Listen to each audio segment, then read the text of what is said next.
Di awal film, kita diperkenalkan dengan seorang agen rahasia swasta bernama Nathan. Dia terlihat sedang berada di gedung kementerian untuk memenuhi panggilan Menteri Pertahanan. Tanpa basa-basi, Pak Menteri langsung menunjukkan sebuah video penyerangan yang dilakukan oleh kelompok jamet misterius. Kejadian itu berlangsung di Ukraina, di mana para jamet mencuri sebuah senjata berbahaya yang bisa menghancurkan daratan Eropa. Tidak diketahui jenis senjatanya apa, tapi senjata itu disebut dengan nama The Handle. I want you to retrieve what went missing. No, that is the mystery. It's been given the name The Handle. Pak Menteri sengaja tidak menggunakan agen pemerintahan karena pergerakannya akan mudah ditebak. Dan untuk menjalankan misi ini, Nathan menunjuk Orson Fortune yang merupakan agen terbaiknya. Sontak Pak Menteri tidak menyetujuinya. Beliau ragu karena Orson terlalu lemah dan merepotkan. Bagaimana tidak? Dia butuh jet pribadi karena fobia ketinggian, belum lagi perlu obat-obatan khusus karena cemas berlebih. Dan sebagai imbalannya, si agen manja itu juga sering minta liburan. Tapi Nathan tetap meyakinkan Pak Menteri bahwa Orson adalah orang yang tepat. Fly unless there's a private jet because of claustrophobia. Pak Menteri pun akhirnya setuju untuk menjadikan Orson sebagai pemimpin misi. Lalu beliau bertanya kenapa Nathan tidak merekrut John Weld, salah satu agen yang juga mahir. Nathan pun menjawab kalau John telah mengkhianatinya dan bergabung dengan Mike Hook, yang tidak lain adalah saingannya. There's more than one security department in his government. Sebagai gantinya, Nathan telah memanggil dua anggota baru, yaitu Sarah Fidel dan Davis. Sarah merupakan hacker handal yang pernah bekerja dengan Mike tapi dibuang begitu saja. Sedangkan Davis, dia adalah ahlinya ahli, mahir dalam hal apapun, termasuk senjata dan baku hantam. Singkat cerita, Nathan pun mengunjing Orson yang sedang menikmati cuti liburan. Awalnya Orson menolak keras tawaran Nathan. Pokoknya dia lagi cuti kerja dan tidak suka liburannya diganggu. Tapi setelah dijelaskan panjang lebar bahwa The Handle akan berbahaya jika jatuh ke tangan orang yang salah, Orson pun akhirnya mau menerima misinya. Apalagi semua kebutuhannya telah dipenuhi oleh Pak Menteri. Tanpa membuang waktu, Nathan dan Orson langsung terbang ke Madrid menggunakan jet pribadi milik Orson. Di dalam pesawat, Nathan menjelaskan bahwa dalam misi ini, Orson akan dibantu oleh tim yang berbeda. Setibanya di Madrid, mereka langsung disambut oleh Davis dan Sarah. Di sini Orson tampak tidak suka dengan kepribadian Sarah yang cerewet. Dia lebih suka bekerja dengan John yang lebih profesional dan tidak menyebalkan. Setelah saling berkenalan, Sarah memberitahu beberapa informasi penting. Untuk memulai misi, mereka harus mencuri sebuah hard drive yang diduga menjadi kunci untuk membuka The Handle.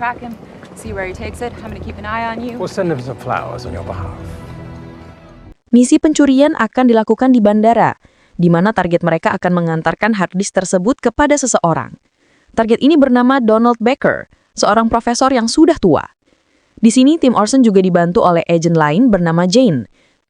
Akan tetapi, Jane tiba-tiba disetrum oleh pria tak dikenal. Jane, he's heading your way. Hal yang sama juga terjadi pada mata-mata bernama Marcia yang tiba-tiba dibuat pingsan oleh seseorang. Padahal dia ditugaskan untuk memasang pelacak di tubuh Donald. Sialnya lagi, kamera CCTV berhasil dimanipulasi sehingga Sarah kesulitan memantau dari jauh. Orson pun curiga kalau ini adalah perbuatan John. Untuk memastikannya, Nathan segera menghubungi Pak Menteri, tapi malah mendapatkan jawaban ambigu. Yang jelas, kalau John berada di sana, berarti Mike telah direkrut oleh departemen lain. Orson, confirmed. Mike is here to track the crocodile. Setelah menyadari keberadaan tim Mike, Sarah langsung memperbaiki sistemnya. Sementara di sisi lain, Orson dibuntuti oleh dua anggota Mike. Untungnya, Sarah memberitahunya tepat waktu sehingga Orson bisa menghabisi mereka.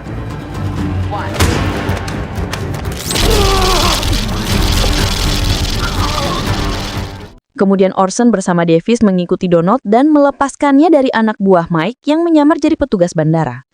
Mereka lalu memasukkan Donald ke dalam mobil van yang dimana Nathan sudah standby di dalamnya.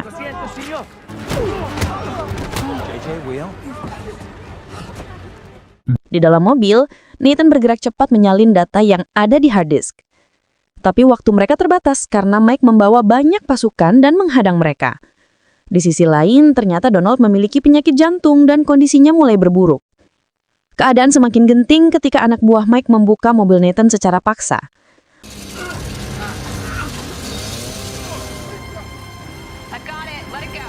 Beruntung, di detik-detik terakhir Nathan berhasil menyalin semua datanya. Dia lalu membiarkan Mike mengambil hard drive tersebut. Tetapi walaupun berhasil menyalinnya, Sarah tidak bisa membuka data di dalamnya karena terdapat password acak yang sulit ditebak. Dengan demikian, Orson harus mengantarkan drive itu langsung ke pembelinya. Untuk menjalankan misi, Nathan menyamar jadi Donald Becker lalu memberikan koper palsu kepada calon pembeli. Koper tersebut diambil oleh seorang pengacara bernama Ben Harris. Diketahui dia adalah penasehat hukum dari Greg Simmons. Greg sendiri adalah mafia senjata kelas kakap yang memiliki citra cukup baik. Dia juga sering mengadakan acara amal hanya untuk pencitraan. Seems he loves an orphan. He wants to, he made enough of them. Namun sebelum tim Orson terbang ke Cannes, Prancis, mereka akan pergi ke LA terlebih dahulu untuk menjemput seorang bintang sinetron. Dia adalah aktor favorit Greg yang dikenal dengan nama Danny Francisco. Jadi sudah pasti Danny diundang ke acara amal Greg. Maka dari itu, rencananya Sarah akan menyamar jadi kekasih Danny agar bisa masuk dengan aman. Dan untuk membujuk sang aktor, Davis telah menyiapkan sesuatu. Yeah, blackmail. Setibanya di LA, Orson dibantu oleh seorang produser film bernama Saul agar bisa masuk ke dalam jet milik Danny. Kemudian, Orson langsung memerasnya dengan sebuah bukti perselingkuhan Danny dengan adik iparnya. Sontak Danny pun tidak bisa berkutik, sehingga akhirnya bersedia membantu Orson. I love my sister-in-law. Here's Danny. Singkat cerita, tim Orson sudah tiba di Prancis. Mereka lalu berangkat ke kapal pesiar milik Greg, tempat diadakannya acara amal. Sebelum memulai aksi, Sarah memberitahu rencananya kepada Danny. Tugas sang aktor hanyalah menjadi pengalih perhatian agar Greg menjadi lengah. Selebihnya, misi akan dilanjutkan oleh Orson dan kawan-kawan. Selagi Danny berbincang dengan Greg, tim Orson langsung bersiap untuk beraksi. Akan tetapi lagi-lagi mereka melihat anak buah Mike. Orson pun melaporkannya kepada Nathan yang berada di ruang kendali bersama Davis.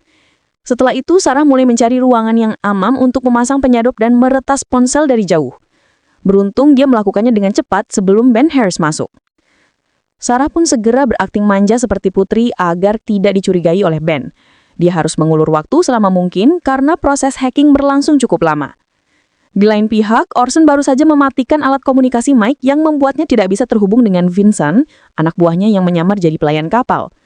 Vincent adalah mantan pasukan khusus yang juga menguasai ilmu bela diri. Meski begitu, Orson tidak gentar sama sekali dan langsung menghajarnya tanpa ampun. Nose. Taking. Where's the paradox? With a strong sense of self-preservation. I want to watch.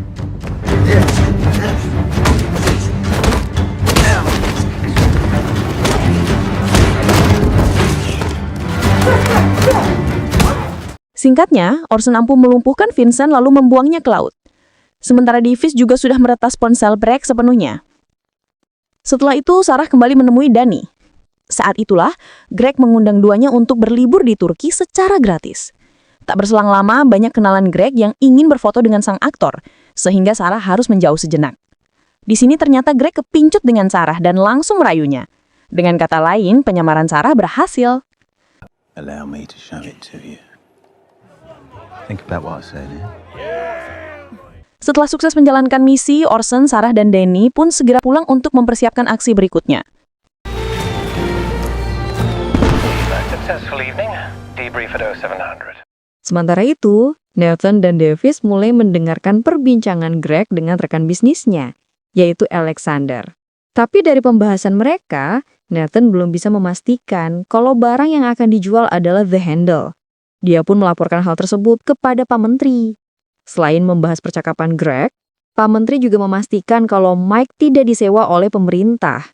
Dia tidak tahu orang itu bekerja untuk siapa. Tell me what you have. That Alexander is selling something for $10 billion. Keesokan harinya, tim Orson kembali mengadakan rapat untuk menentukan target berikutnya. Dan setelah berdiskusi cukup panjang, Orson memutuskan untuk menyusup masuk ke Villa Alexander dan menginstal penyadap di laptopnya. Kebetulan Sarah telah melacak villa si mafia Ukraina. Tanpa berlama-lama, Orson langsung tancap gas. Dia tiba di Villa Alexander tepat saat tengah malam dengan menyamar sebagai perampok. Kemudian dia menyemprotkan gas pembius melalui saluran udara. Dan setelah semua orang tertidur, Orson lalu menyelinap masuk dan merampok barang-barang mafia tersebut. Dia melakukan penyamarannya dengan mulus bak perampok profesional. Ketika sudah menemukan laptopnya, Orson segera menancapkan flash disk agar Sarah bisa mengunduh data-data penting di dalamnya. Whatever they control, I can control better. Saat mau keluar, sialnya Orson ketahuan oleh dua pengawal Alexander. Kemudian inilah yang terjadi.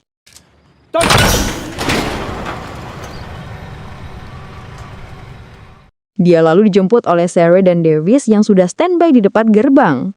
Setelah menghack laptop Alexander, Sarah mempelajari dokumen-dokumen di dalamnya. Namun sampai saat ini belum jelas apa yang sebenarnya dijual oleh Alexander dan Greg.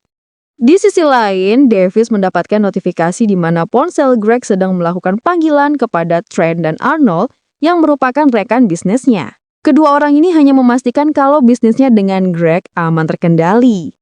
Kemudian Greg menelpon orang lain, yaitu Kasim.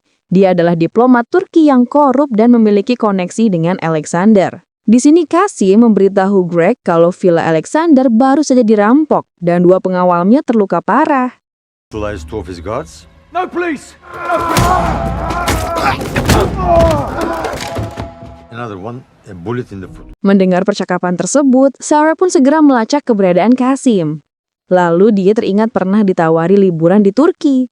Dia akan memanfaatkan tawaran itu sebagai cara untuk mencari tahu barang apa yang akan dijual oleh Alexander dan Greg. Spending his weekend in Turkey. Singkat cerita, tim Orson pun terbang ke Turki. Mereka juga memanfaatkan Danny lagi untuk melancarkan misi, di mana dia dan Sarah akan kembali berakting pacaran di depan Greg. Setibanya di Turki, keduanya disambut baik oleh Greg dan langsung diajak makan siang bersama. Tapi sebelum itu, Greg bersama asistennya yang bernama Emilia ingin memamerkan koleksi mobil antiknya. This car. I wanted this car so bad. Did you? Yeah. Did you yearn for it? What? It's yours. Selepas pamer mobil dan makan siang, Greg menemani Danny jalan-jalan. Hal ini pun dimanfaatkan oleh tim Orson untuk mulai beraksi. Sarah bertugas mengelabui Emilia dan meretas CCTV agar bisa masuk ke ruangan Greg. Usai meretas CCTV, Sarah pun berhasil masuk ke ruangan Greg tanpa terdeteksi oleh Emilia. Kemudian dia segera membuka dokumen penjualan di komputernya Greg. Dari sini baru diketahui bahwa ternyata selama ini mereka salah orang. Greg ternyata membeli AK-47 curian, bukan The Handle. Good, but not spectacularly. Got it wrong. See for yourself. I picked up a file sent by Kasim. It's using RSA encryption. Sampai sini masih belum diketahui apa sebenarnya senjata mematikan yang diincar oleh para kartel itu. Di sisi lain, Davis sedang mengawasi Kasim di sebuah tempat wisata. Akan tetapi, lagi-lagi dia melihat Mike di sana. Orson pun bingung, dari mana bebenguk itu mendapatkan informasi. Walaupun salah orang, Orson tetap ingin melanjutkan rencananya, tapi dia akan mengubah targetnya ke Ben Harris. Nathan pun menyetujui rencananya, asalkan Orson tidak gegabah. Follow him, but do not engage. Selagi Orson membuntuti Ben, Davis mengawasi dari jauh sambil memblokir sinyal ponsel pengacara itu. Dan disinilah Ben sadar kalau dia sedang diikuti, alhasil dia pun menyuruh anak buahnya untuk menghabisi Orson. Beruntung Orson sudah siap siaga untuk baku hantam. Deal with that. Yes, sir. That's strange. Setelah itu, dia kembali mengejar Ben yang kabur, sampai akhirnya berhasil menyusul Ben naik ke sebuah menara. Tetapi Ben berhasil menghindar, dan dengan liciknya, dia menukar ponselnya dengan milik orang random. Sampai di menara, Orson melihat seseorang terkapar setelah jatuh dari ketinggian. Davis lalu mengecek orang itu yang ternyata bukan Ben Harris. Di saat Orson sedang lengah, tiba-tiba Ben yang berakhir tragis karena menyepelekan Orson lalu dibawa Orson dan Davis dalam keadaan tak bernyawa. Malam harinya, tim Orson berkumpul tanpa Sarah. Nathan melapor ke Pak Menteri bahwa data yang didapatkan dari komputer Greg adalah kunci untuk membuka data yang dibawa Donald Baker di awal film tadi. Dengan begitu, setelah data Baker terbuka, kini dapat dikonfirmasi sebenarnya apa senjata yang sejak awal film diperebutkan oleh para mafia itu. Yang ternyata senjata itu bukan berupa senjata api ataupun senjata misil milik Iran, melainkan sebuah AI yang diprogram dapat meretas semua jenis sistem, termasuk sistem peluncuran senjata nuklir. Akhirnya bisa dipastikan kalau mereka tidak salah orang. Greg memang memegang the handle, tapi dia hanya sebagai pemegang password dan perantara antara Alexander dengan pembeli yang sebenarnya. Dan transaksi itu akan dilakukan besok. Namun mereka membutuhkan Ben karena dia adalah kurir di transaksi besar-besaran ini. Dan karena Ben sudah tewas, Orson pun mengajukan diri untuk menyamar jadi Ben alias sang kurir paket. Apalagi para pembeli tidak tahu wajah asli Ben. Disinilah tugas Sherry yang akan mengubah suara Orson menjadi Ben saat dihubungi Greg, karena bos mafia itu sangat mengenal suara Ben. Keesokan harinya, Orson pun melancarkan aksinya menjadi kurir bernama Ben Harris. Dia menemui Alexander untuk pergi ke tempat transaksi. Sementara di tempat lain, Davis sedang menyiapkan senjatanya untuk membantu Orson dari jarak jauh. Singkatnya, transaksi pun dilakukan di tengah padang savana. Orson yang menyamar jadi kurir lantas dipertemukan dengan pembeli The Handle yang berasal dari Ukraina. Semuanya berjalan sesuai rencana. Greg pun mau memberikan kodenya kepada Orson melalui sambungan telepon. Namun ketegangan terjadi ketika di waktu yang bersamaan, Emilia mulai curiga dengan kejanggalan yang ada di sistem keamanan rumah Greg. Untungnya transaksi berlangsung tepat waktu sebelum semuanya berantakan. Amelia, dropping a note. Who's hacking in? Big safe cleared. Got it? All done. Transaction. Akan tetapi, walaupun transaksi berhasil, Orson masih belum aman karena ternyata ada pengawal Alexander yang mengenalinya, yaitu penjaga villa yang pernah dihajar Orson. Beruntung Davis bergerak cepat dan peperangan pun pecah.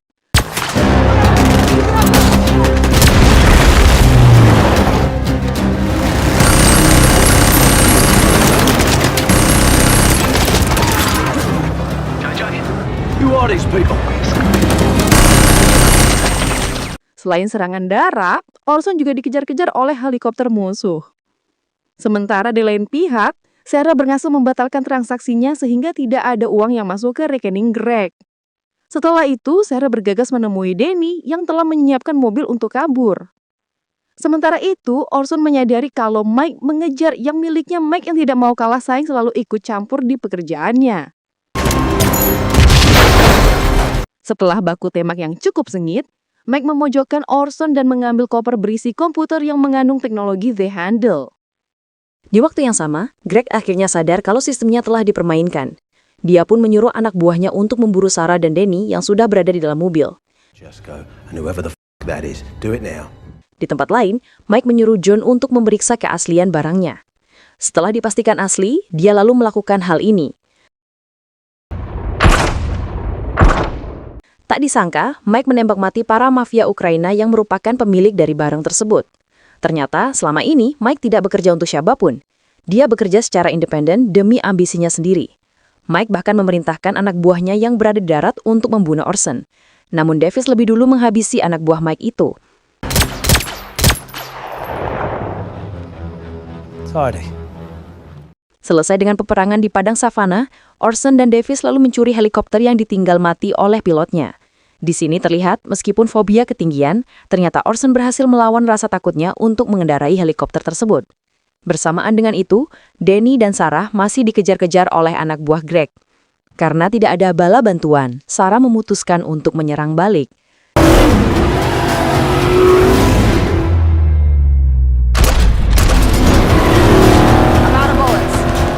Dengan senjata yang apa adanya, Sarah berhasil menggulingkan satu mobil musuh. Namun mereka masih dikejar mobil sisanya. Untungnya, saat mereka hampir tertangkap, Orson dan Davis datang tepat waktu.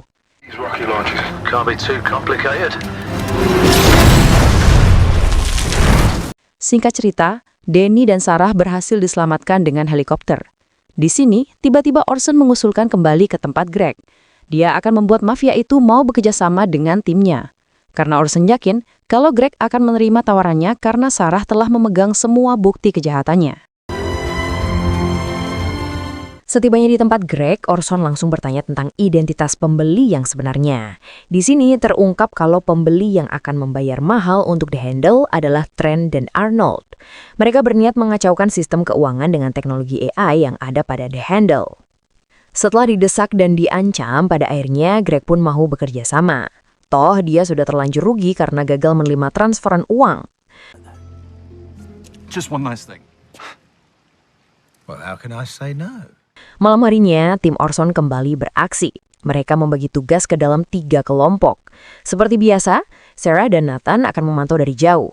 Sedangkan Davis, dia akan membantu Orson dengan skill snipernya. Yang terakhir, Danny dan Greg bertugas untuk menyusup ke dalam gedung di mana Mike berada. Dan saat waktunya tiba, Orson pun mulai bertindak dengan menghabisi para penjaga.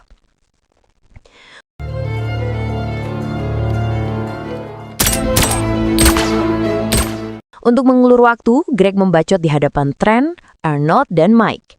Greg sedikit kecewa karena Trent dan Arnold malah memberi komisi kepada Mike. Greg pun akhirnya mengancam akan menghabisi keluarga Trent dan Arnold jika mereka tidak mentransfer uangnya dalam 5 menit. Setelah memastikan waktu cukup untuk Orson menghabisi para penjaga, Greg dan Danny pun langsung pergi dari sana. The service elevator 1 level down. And he said, It's not gonna happen because I'm...